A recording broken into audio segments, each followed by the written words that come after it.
Now sit down. I want to tell you something about the smartest gardeners I have ever seen in Amy life. People drive past Amish farms and think they're looking at something quaint, something simple, something from another time that doesn't apply to them. Child, please. Those farms are producing 6 times more food per acre than modern operations with their chemicals and their machinery and their university-educated consultants charging by the hour. 6 times more. With horse-drawn ploughs and wooden tools and methods passed down through generations by people who never once needed a gardening app to tell them what to do. They told you that modern agriculture was progress. They told you bigger equipment and stronger chemicals meant better results. And then they sold you the chemicals and leased you the equipment and wondered why your grocery bill kept climbing. Meanwhile, an Amish grandmother is putting up 300 jars of food before the first frost and not losing a night of sleep over any of it. I have been gardening my whole life.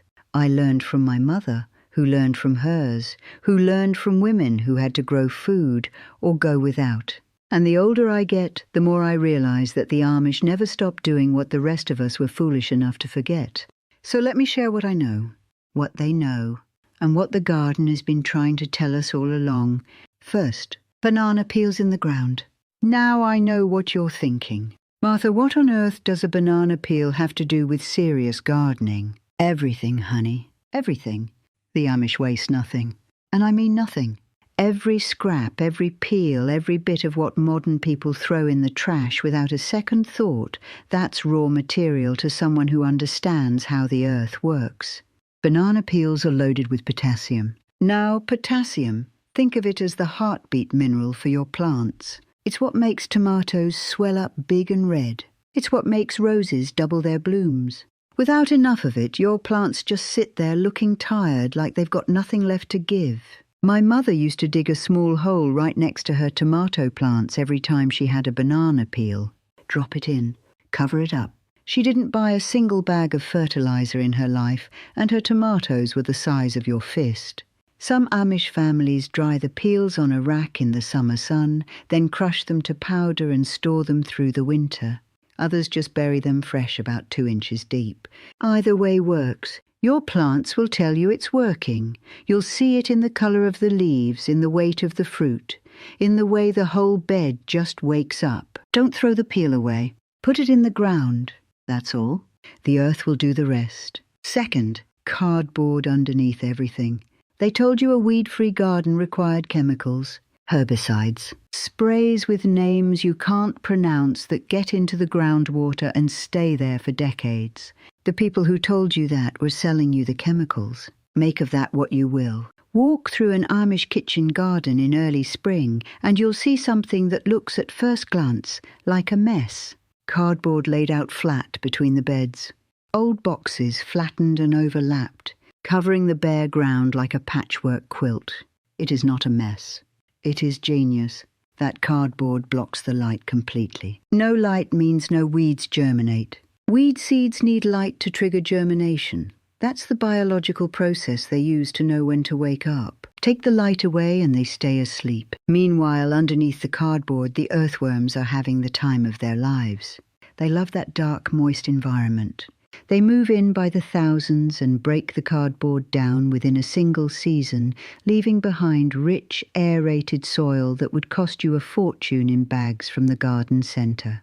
My grandmother never called it by any fancy name. She just called it putting the paper down.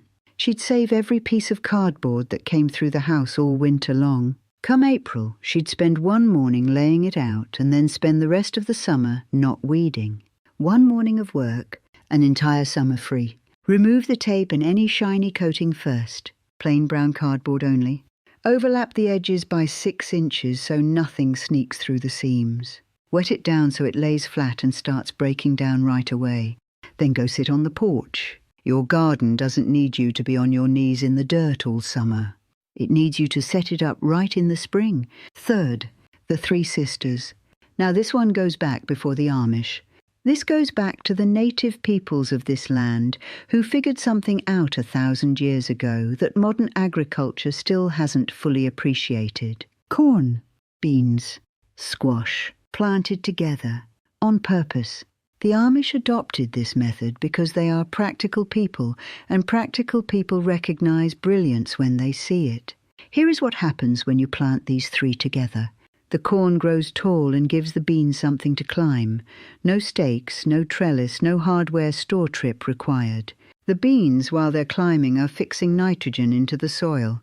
Nitrogen, that's just the word for the green-growing fuel that plants pull from the air and push into the earth. The beans do this for free while they're just sitting there growing. And the squash spreads its big leaves out low to the ground, shading out weeds and holding moisture in the soil so you don't have to water as often. 3 plants, each one helping the other 2. Nobody fighting, nobody competing. The whole system working together the way the Lord designed living things to work when you stop interfering with what's natural. I tried this for the first time when I was in my 50s, and I couldn't believe I'd been gardening my whole life without it. That corner of the garden was the most productive section I had all year. Choose varieties that mature at compatible rates. Plant the corn first, give it a week or 2 head start, then add the beans, then the squash. That timing matters. And choose traditional open-pollinated varieties when you can find them, the kind you can save seeds from and plant again next year. Which brings me right to the next thing. 4th, saving your own seeds. They want you to buy seeds every single year. Did you know that? The modern seed industry has spent decades developing hybrid varieties specifically designed not to reproduce reliably, so you have to come back and buy more every year, without fail. That is not an accident. That is a business model. The Amish have been saving seeds since before this country was founded, and they have developed something extraordinary over generations of careful selection. Their varieties are adapted to their specific land, their specific climate, their specific conditions. A tomato variety that's been grown on the same Amish farm for 80 years is a tomato that knows how to survive there. It's hardier. It's more resistant. It carries a kind of wisdom in its genetics that you cannot buy in a packet. The selection principle they use is this: don't save seeds from your prettiest, most perfect fruit. Save seeds from the plant that performed best under hard conditions.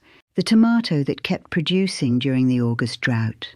The bean plant that stayed standing in the August heat when everything else wilted. That's the one you save from. For storage, beans, corn and squash seeds go into paper envelopes. Paper lets the air move and keeps moisture from building up. Tomatoes and peppers go into small glass jars with a pinch of dry rice to absorb any lingering moisture. Label everything with the name and the year. Store in a cool, dark, dry place. My grandmother's tomato seeds, one particular variety she'd kept for 30 years, still germinated at over 80% success. 30 years. The same line of plants, generation after generation, getting stronger and more suited to her garden every single year. That is wealth. That is independence. And it costs you nothing but the habit of paying attention. 5th, deep mulching, the lazy gardener's secret. I am going to say something that might scandalize some of you. The Amish are strategic about their labor.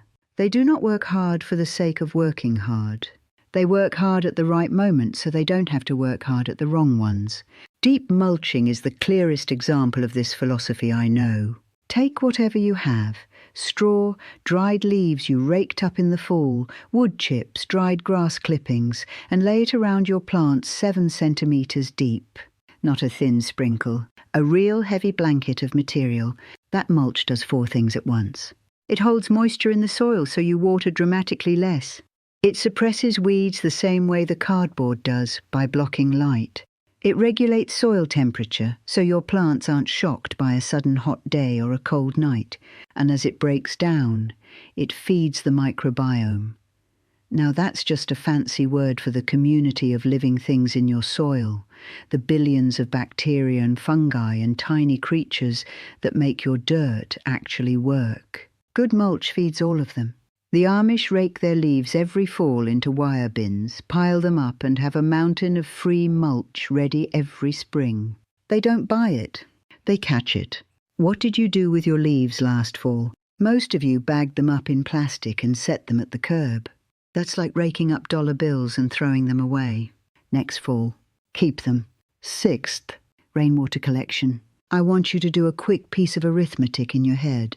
1 inch of rain on 1,000 square feet of roof generates over 600 gallons of water. 600 gallons falling out of the sky for free. The Amish catch it. Wooden barrels, food-grade drums, positioned under the downspouts of every building on the property. That water is collected, stored and used on the garden throughout dry spells. And here's the thing they know that most modern gardeners don't think about. Rainwater is better for your plants than tap water. Tap water is treated with chlorine.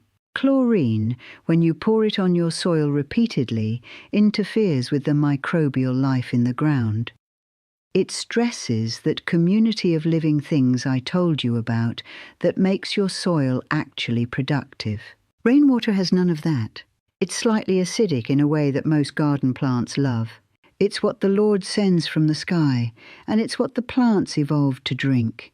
During a dry summer, an Amish family with a good barrel system can reduce their water hauling by 50 to 80%. That is not a small thing when you're hand-watering a large garden. Set up even 1 barrel this season. Start there. A closed lid to keep mosquitoes out, a spigot near the bottom to fill a watering can. It costs almost nothing, and it will change how you think about water entirely. 7th, morning watering. Only morning. This one sounds almost too simple to mention. But I have watched too many people kill their plants with evening kindness to leave it out. Water in the morning. Never in the evening. When you water at night, the leaves stay wet through the dark hours. And wet leaves in the dark are an open invitation to fungal disease. Powdery mildew, black spot, all manner of rot, these things travel on moisture and they thrive at night when the temperature drops and nothing dries out. Morning watering gives the leaves all day to dry. The roots absorb what they need before the midday heat evaporates it. The plant goes into the night dry and settled. This is not complicated science. It's observation. The Amish watch their plants the way a mother watches her children. You learn things when you pay that kind of attention. Water in the morning. That's it. 8th, vertical growing. If you have a small garden space and you're only growing along the ground, you are using about 1/9 of the space actually available to you. The Amish build simple wooden trellises from branches they've pruned from trees. Nothing purchased, nothing fancy. And they grow upward. Cucumbers, beans, peas, small melons, even certain squash varieties will climb. And when they climb, fruit hangs free of the ground, which means it grows straight and clean with better air circulation and far less disease. A single square foot of ground can support 9 square feet of growing surface when you go vertical. Some Amish families train cucumbers over arched trellises that create a tunnel above the garden path. You walk through a green arch. You reach up and pick. The cucumbers hang at eye level, perfectly straight, impossible to miss. It is one of the most beautiful and practical things I have ever seen in a kitchen garden. If you are growing cucumbers flat on the ground right now, try this. Build yourself a simple arch from 2 Y-shaped branches and a straight pole between them. Train your plants up and over. You'll double your yield and halve your disease problems in the same season. 9th. The garlic spray. Now this is the one that modern gardening people raise their eyebrows at, and I raise mine right back at them. They'll sell you pesticides that soak into the fruit you eat, into the soil your grandchildren play in. Chemicals that kill the beneficial insects alongside the harmful ones, that disrupt pollinators that accumulate in groundwater.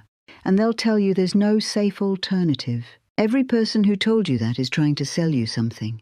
Crush 4 or 5 cloves of garlic. Let them sit overnight in a tablespoon of plain mineral oil. Strain out the garlic pieces. Add a teaspoon of plain unscented soap and mix it into a litre of water. Put it in a spray bottle and apply it directly to your plant leaves.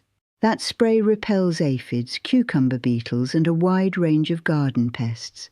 The garlic compounds confuse the insect's ability to locate their target plants by scent. No residue. No harm to humans, to birds, to earthworms, to bees. Just garlic doing what garlic has always done, protecting what it's near. My grandmother sprayed her roses and her vegetables with garlic water every summer without fail. People would walk through her garden and comment on how perfect everything looked. She never once told them her secret. She just smiled. I'm telling you, 10th, double cropping the same bed. Why grow one crop where you could grow two? The Amish plant cool season crops early, peas, spinach, lettuce, radishes, and harvest them by early summer. Then into that same bed they plant warm season crops that will mature through the fall. Beans, squash, late tomatoes. The key is choosing combinations where the first crop doesn't strip the soil of what the second one needs. Radishes followed by squash works beautifully. The radishes break up the soil with their roots and leave it loose and aerated. The squash moves in and finds a welcoming bed. One bed, two full harvests. The same square footage producing twice the food in the same season. Plan this out before you plant anything in spring. Decide what's going first and what's coming behind it. Draw it out if you need to. The work of 30 minutes of planning saves you from half a season of wasted potential. 11th. Sunflowers as garden allies. This one is my personal favourite, and it's the one that surprises people most. The Amish plant sunflowers along the north side of their gardens. Not for decoration, though Lord knows those big golden faces are worth looking at. For function. In the late afternoon, those tall sunflowers cast long shadows that fall northward across the garden. For heat-sensitive crops like lettuce and spinach that want to bolt and go bitter in July heat, that afternoon shade extends the growing season by weeks. Weeks of extra harvest from something that costs you a handful of seeds. But that's not all they do. Sunflowers draw pollinators like nothing else I know. Bees come for the pollen and nectar, and then they stay in your garden and pollinate everything else while they're there. Amish gardeners who track their yields, and they do track their yields, these are careful, methodical people, have noticed increases of over a quarter in tomato production near sunflower borders. I planted a row of sunflowers along my north fence line 30 years ago. I haven't stopped since. They reseed themselves now. They just come back every year without me doing a thing. The Lord made them beautiful and useful at once. That's not a coincidence. That's design. 12th. Clay pot irrigation. When the Amish need to keep soil watered during a dry stretch without hauling water twice a day, they bury clay pots. This is a method that goes back to ancient China and the Roman world. An unglazed clay pot buried up to its rim in the soil, filled with water and capped with a simple lid. The porous clay releases water slowly into the surrounding soil, not in a flood, but in a steady, measured seep that responds directly to how dry the soil is. When the soil is moist, the water barely moves. When the soil gets dry, it pulls the moisture through the clay walls.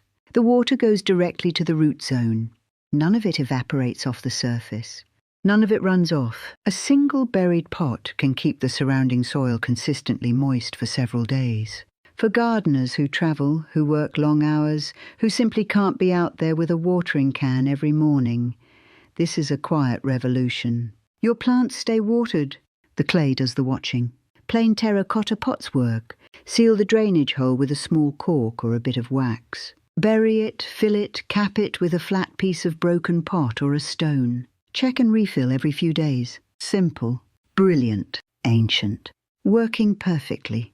Now, let me tell you the real thing. I've given you 12 techniques this afternoon. Good ones. Honest ones. Things that work. But if you think the reason Amish farms outproduce modern operations is because of banana peels and clay pots and garlic spray, you've missed the deeper truth. The reason those gardens are so productive is because of attention, because of presence, because of a relationship with the land that builds over decades and gets passed from grandparent to grandchild like something precious.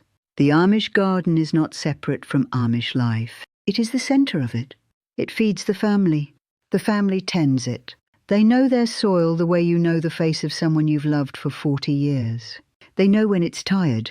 They know when it's ready. They know what it needs before it shows signs of trouble. We've lost that. We outsourced our food to corporations. We outsourced our knowledge to experts. We traded the relationship for convenience and then wondered why everything started to feel thin and hollow. My garden has been one of the great loves of my life.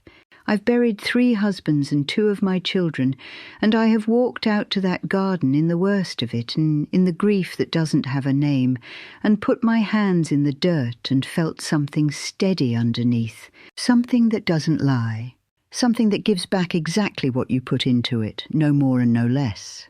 That is what the Amish understand that we've forgotten. You don't conquer a garden. You enter into a relationship with it.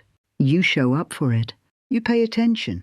You pass what you learn to someone younger than you so it doesn't die when you do. I've been gardening for nearly 100 years. I still learn something new every season. I still walk out in the morning and find something that surprises me, something the plants decided to do that I didn't plan for and couldn't have predicted. The garden is still teaching me. That's how I know I'm still alive. Take what I've told you today and go put your hands in some dirt. You don't need much space. You don't need much money. You need seeds and soil and the willingness to show up and pay attention. That's it. That's all it's ever been. Now, my beans won't stake themselves, and this afternoon light isn't going to last forever.